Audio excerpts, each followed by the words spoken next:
Hi, welcome to another episode of Start the Week with Wisdom. I'm your host, Bridget Burns, CEO of the University Innovation Alliance. And I'm Doug Lederman, editor and co-founder of Inside Higher Ed.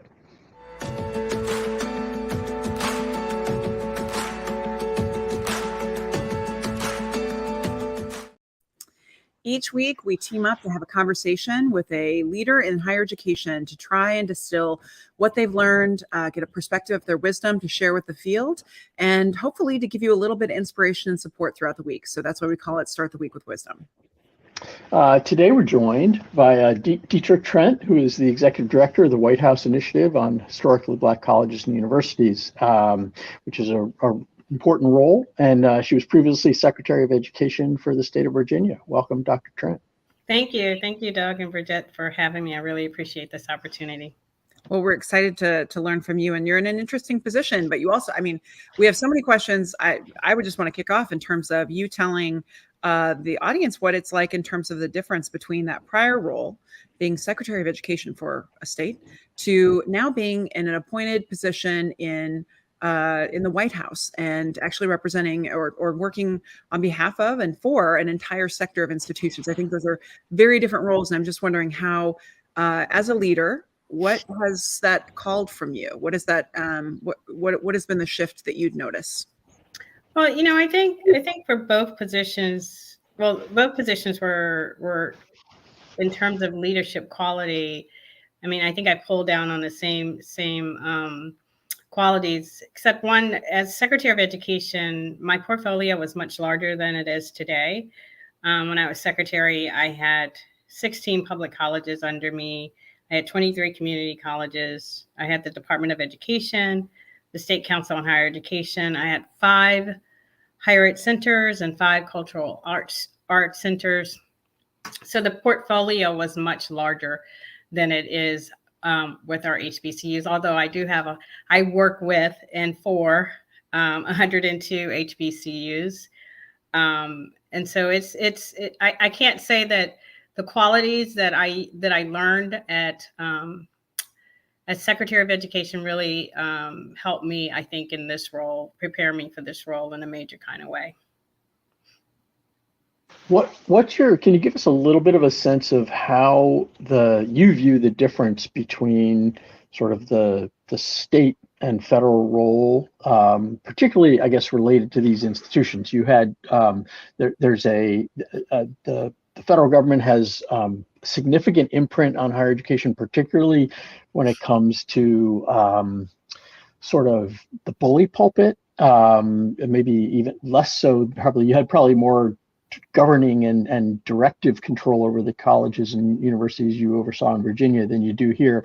How does that affect at all sort of the way you think about your role? Well, in Virginia, our colleges and universities are all independent. We don't have a system. And so it's really not as different as you might think it is. I have the bully pulpit for the most part in this role, and that's what I had in the last role, right? And so working with our colleges and universities, really trying to, as secretary, really working with the governor and making sure that we align with his priorities and his vision for higher education. We did a lot around workforce. We did a lot around with our community colleges because we had so many jobs that were available that did not necessarily require a 4-year degree, but it did require post-secondary education. And so worked really closely with them. But the whole notion behind what I do is really, using the bully pulpit not as a hammer, but really understanding that in order for me to be effective in my role, I have to have a collaborative spirit, and I need to work with our colleges and universities. And that's the posture that I take in this role too. It's really about, me delivering on behalf of our HBCUs, but I have to work with 37 federal agencies in order to get that done. And I can't be successful unless I am willing to roll up my sleeves and actually get in the weeds with those 37 agencies and really to work with them to try to find opportunities for our HBCUs. So I think about those roles. I think I'm kind of relieved for you in that this sounds like you can be, it's almost like being a bit narrower, being a bit more focused. I mean, being Secretary of Education, I mean, just all those different entities that you would have to, it's impossible to keep everyone happy. And it's also really difficult when you have constituencies with fundamentally competing perspectives and interests. So working on behalf of HBCUs, and that would actually be I'm relieved for you. That sounds much nicer in terms of having a clear group that you can go deep and really understand their needs, and then look for an effective path to advocate on their behalf. Yeah, and I think when I was with the state and Secretary of Education, it was really important for me to be able to convey the vision for the Commonwealth, and really help our agencies to understand how they fit into that vision, and how they were actually what they were doing was really complementing what we're trying to get from our higher ed. I think that to some extent, depending on the college, it was a little harder than others, but it it's the idea is to convey the vision, and then work real closely with them and let them know how important it is that they help us get to the point where the governor was actually leading us. So, but yeah, it's a lot more, it's a little more narrow now, but it's also it's just as daunting, because I have 102 HBCUs, and they're all different, and they all have different needs. And so the issue that I've struggled with in this role is what are those 2 or 3 issues that I can really focus on in the next 2 years that's going to move the needle for all of them. And, one would think that might be an easy thing to do, but it's really not as easy as I thought it was going to be. So, yeah. Yeah. The HBCUs have, I don't know, from my vantage point, have certainly been having a moment the last couple of years, influenced by a lot of factors, I think, including the racial justice movement of a couple of years ago, or that took off and a couple of years ago. And we've been seeing a lot more attention paid to them. We've seen certain students, I think, flocking to them, looking for a place where they feel at home. We actually just mentioned that they were attracting staff, certain kinds of employees and staffs that they might not have been able to before. But they remain, historically underfunded, et cetera. I guess when you're talking to the broad audience of higher education right now, sort of what should they know about the moment and sort of about the status of HBCUs in this moment that and what are, I guess maybe that leads to this question of sort of what the issues are that you're focusing on, those 2 to 3 issues you mentioned. How much of a moment are the HBCUs having, and how much is it really changing their underlying situation, and what does the government need to do potentially to influence that? So that's a great question. I would say that the biggest challenge for me is that you're absolutely right. This is a moment for our HBCUs, but it's also important that we turn that moment into a movement. HBCUs, as you mentioned, have been historically underfunded, underrepresented, underappreciated for over almost 200 years, right? The first HBCU is Cheney University, that was established in 1837. That's 28 years before the end of slavery. And these are schools that were established to educate free slaved and their descendants. And so we've been around for a long, long time. And over that course of the years, we have produced nothing but leaders, not nothing but leaders. We have produced a lot of African-American leaders in this country. Even today, 85% of our federal judges started at an HBCU. 85% of PhDs were at an HBCU. Our teachers, over 50% of teachers, of engineers, started at an HBCU. 40% of STEM, Blacks in STEM, graduated from an HBCU. And I could go on and on and on. 75% of MDs and dentists graduated from an HBCU. So we've been around for a long time, and we've been in leadership roles for a long time. But I think, as you mentioned, after George Floyd, people are now beginning to take notice of us. Not only corporate America, but also our, African Americans, right? As you mentioned, we have a lot of the universities are showing a decline in enrollment. HBCUs are increasing in enrollment.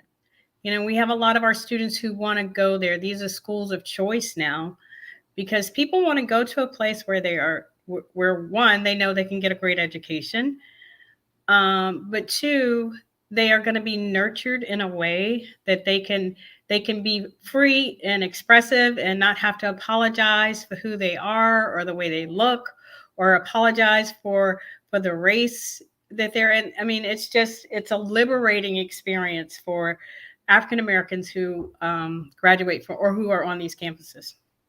Yeah. And I'm not sure if I totally answered your question. Well, I can tease out further. So you and I talked about this, that we work with North Carolina A&T, and they're incredible. I have good friends who are presidents of HBCUs and work at HBCUs. And so sitting in this moment, what I have picked up is, there's an influx of philanthropy and resources, but HBCUs are universities who are also struggling with all the same problems that the rest of higher ed is experiencing. But it's on top of this chronic underfunding and not being centered and being treated as the other by the sector for far too long. And so, you still have some of these difficulty getting hiring up and ramping up with all the, you give a big Mackenzie Scott gift, that's incredible, but you still are dealing with the exact same staff that we've had and trying to be able to recruit folks. So I would just say, what I asked you was, if you had a message for philanthropy that wants to do right and to center the needs of HBCUs, is there a way that any guidance or coaching you would provide? Because for me, I was like, I see that money is not just the solution with most institutions, but in particular right now, this is a space for a little bit of grace. Yeah, no, and that's an absolutely great question, and you're absolutely right. HBCUs have been underfunded for so long that it's just very hard for us to compete with predominantly white institutions. And this has been going on for so long. In 2018, all 101 HBCUs combined got less than $400 million in R&D funding from the federal government.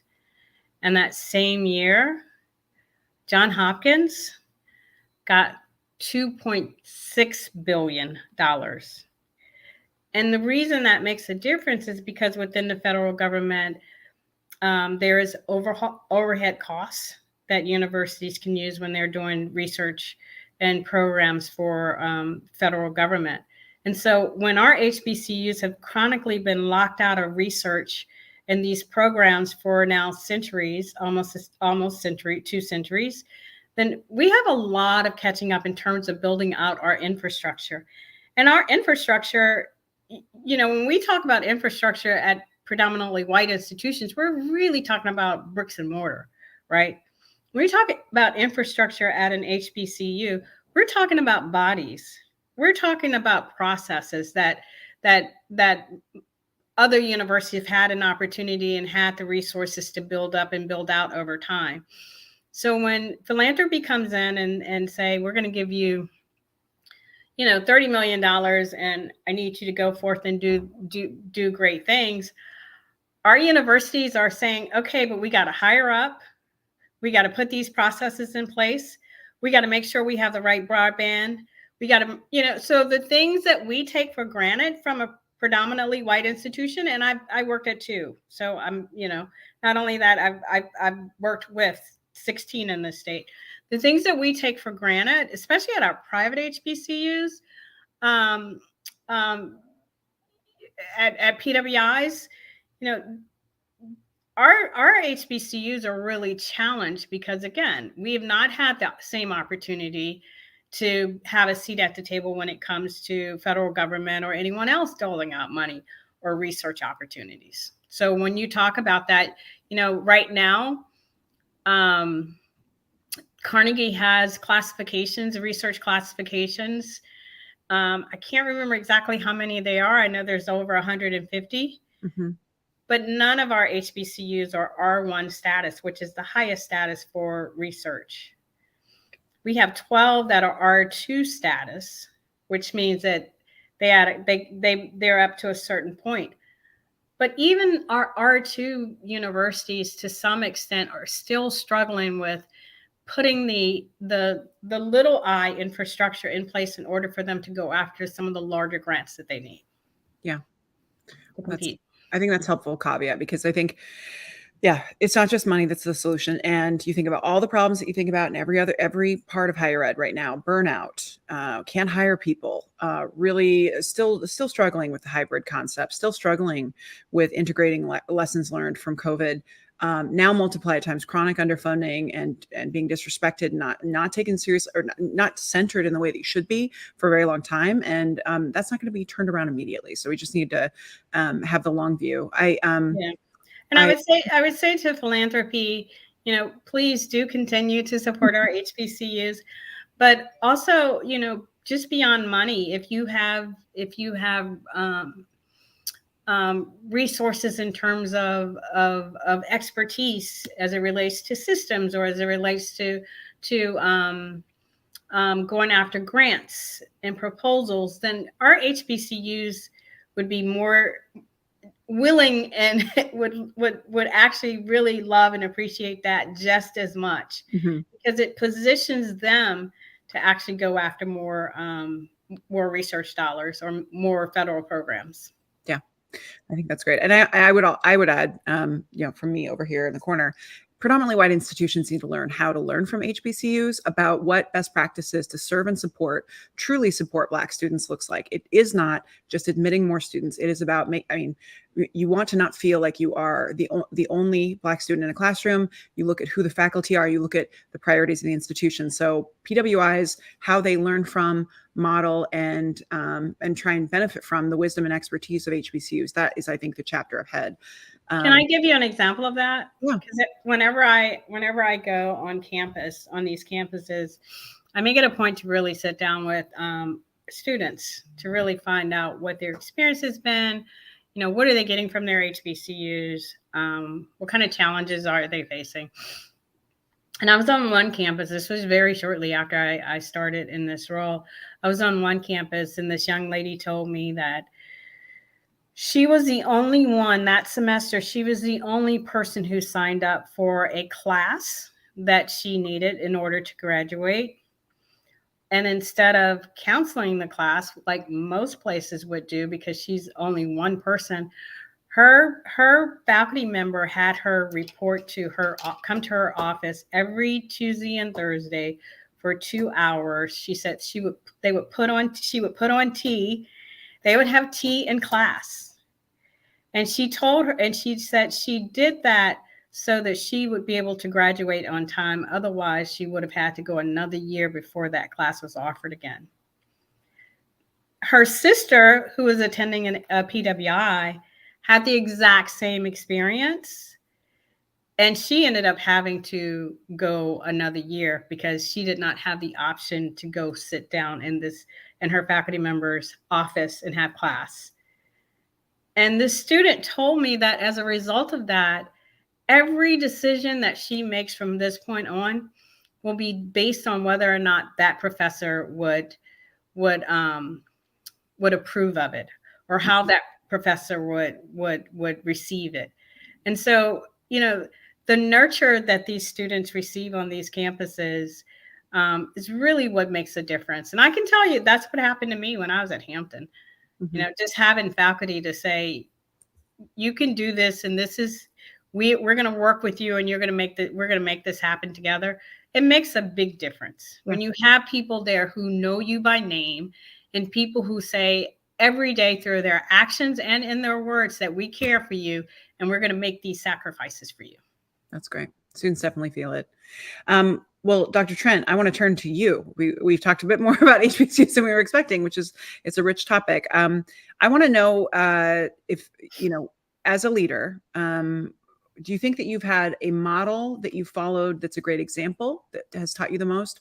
Or do you feel like you saw an example of what not to do, and that's where you learn the most about leadership? I'm curious about kind of you as a leader, if there is any one person who or figure or model, role model that you learned the most from. Was it a good example or a bad one?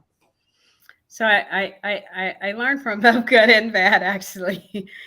I would say that my role model would be my grandmother. My grandmother actually taught first grade in public schools for 40 years. And then when she retired, then she started volunteering with a whole bunch of organizations until she turned 85. So she spent her whole life in public service and just giving back. She gave so much of herself and poured so much of herself, not only into her students, but into her community, that it was just, I learned so much from her. And I think I know that I am here today because of her. She really pushed me out there at an early age to speak and to do some public things. And so she carried me around everywhere she went to, whatever the meetings were.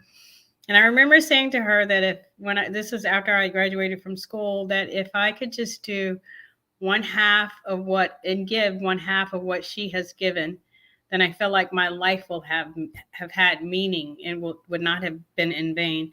One thing that I learned, and I say all of that just to say this about leadership, and that is, I learned from her that when I became Secretary of Education, as I was reflecting on her and where I was, I had an opportunity every year to do a reception and congratulate the Teacher of the Year. There were often times when we would do letters from the governor commending a teacher for whatever they're doing, or a principal. My grandmother was never the recipient of she was never the Teacher of the Year. She was never recognized by a governor or the president, for that matter. But when she passed, the number of people who came in and talked about how she touched their lives and what she did and what she poured into her was so meaningful to me. And it made me realize at that moment that leadership is not about a title or a position, but it really is about your posture, right? And only when you have a posture to serve others can you really bring out the best in other people. And so she taught me from example what a true leader was about. And it really isn't about, I happen to be fortunate enough to have a title, right? But I still have not measured up to her leadership. That's great. She sounded wonderful. She was wonderful. What are you, do you continue to be, what surprises you about your career path so far? We spend a lot of time talking to people about sort of not necessarily accidental developments, but a lot of people on this show talk about sort of what has unexpectedly happened to them in their career in terms of the direction it took. What when you look at where you are today and think back to sort of what your plans were, such as you had them, where have things gone not as you expected in a positive or a negative way?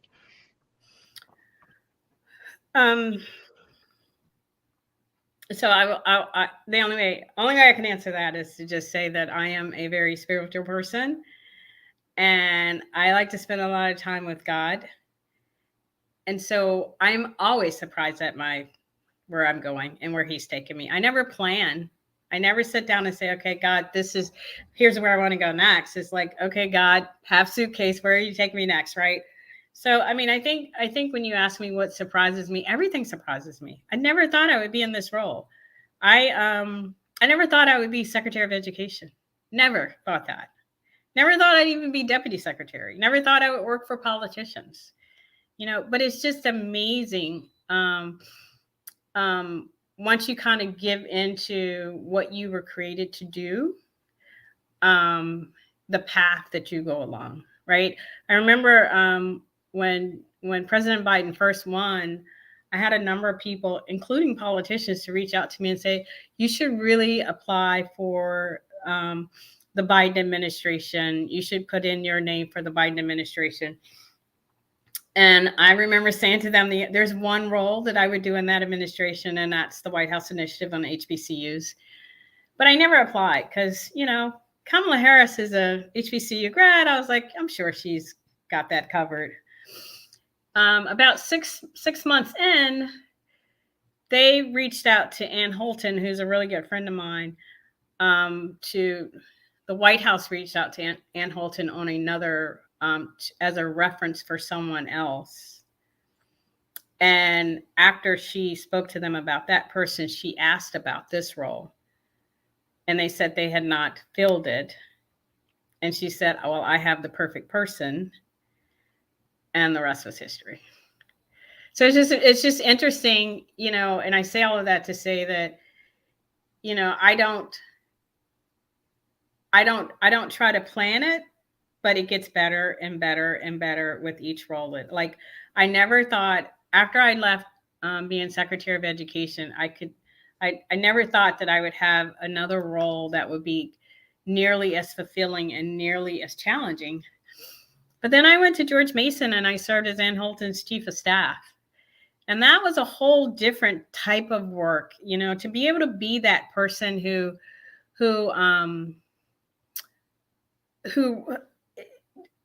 to be chief of staff is that person who can go to her and say, okay, this is not the way we want it. So it's a real personal relationship. And her standards are so high. So it really just kind of built muscle. Leadership muscle that in me that I didn't know that I had, but it really made me appreciate the opportunity to just be there and be needed in that way. And it was one of the most challenging times, right? That was the year that COVID hit. And so there was a lot of stress anyway, and a lot of tension, but I really felt like my role really served a real purpose.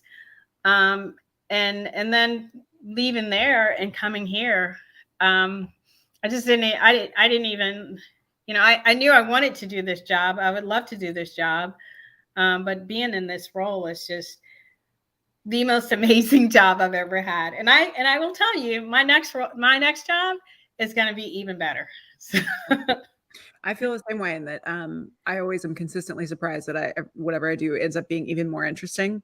That's the greatest gift, is following your nose when it comes to things that you're passionate about and you want to create impact. So that's a nice confidence to have. So now we're wrapping up on the end of the show, and I want to give you the rapid fire questions, which I'll just give you a heads up. We want to know the best advice that someone else has given you that has served you in your career. We also want to know what advice you find yourself giving to young aspiring leaders, people who are interested in a kind of role like you have. And then if there's any books that you frequently find yourself recommending most often when you're trying to coach or guide or mentor others into leadership. So we'll start with the advice that has served you. Who gave it and what was it? I think as a child, my father would always try and instill certain values in me. One is to be proud of who you are. 2 is to be true to who you are. And 3, to be honest at all times. Right. And so I think the advice that I like to give younger people is really, really be true to who you are.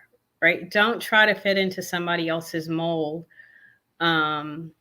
Don't try to fit into somebody else's standard. You were created in a very unique and beautiful and wonderful way. So just be true to yourself. And that's the advice that I most often give, especially to younger people. And that's also, the advice that I generally, constantly tell myself, like, do you really want to do that? So you're still having those conversations throughout your life to make sure that you really are being true to yourself, and that you're in this not for the glam and the glory, but you're in it because you really want to make a difference. You're in it because you feel like you have something to contribute. one of the things that I really focused on when I first was offered this role was, to just really pray about not getting caught up in the who I was working with or working for, but to really get caught up in why I'm here and what I need to do and what I need to accomplish, right? And so really being honest with yourself about why you're doing what you're doing. And if it's for recognition or glam or glory, then it's probably not the role for you. Mm-hmm. Yeah. That stuff's always the hollowest. Yeah. It's like saccharin. Just, no. Yeah. Is there a book that you frequently use the most for yourself that was most informative for your professional journey, or is there a book that you often say, "Oh, you got to read this"? So the most recent book on leadership would be Stacey Abrams' Lead from the Outside. And I really enjoyed that book because she really does a lot of what we're talking about here, really challenging herself. Why did she get out there? Why did she run? What was the difference that she was really making? And to be able to look back after that loss and find so much value in why she did what she did.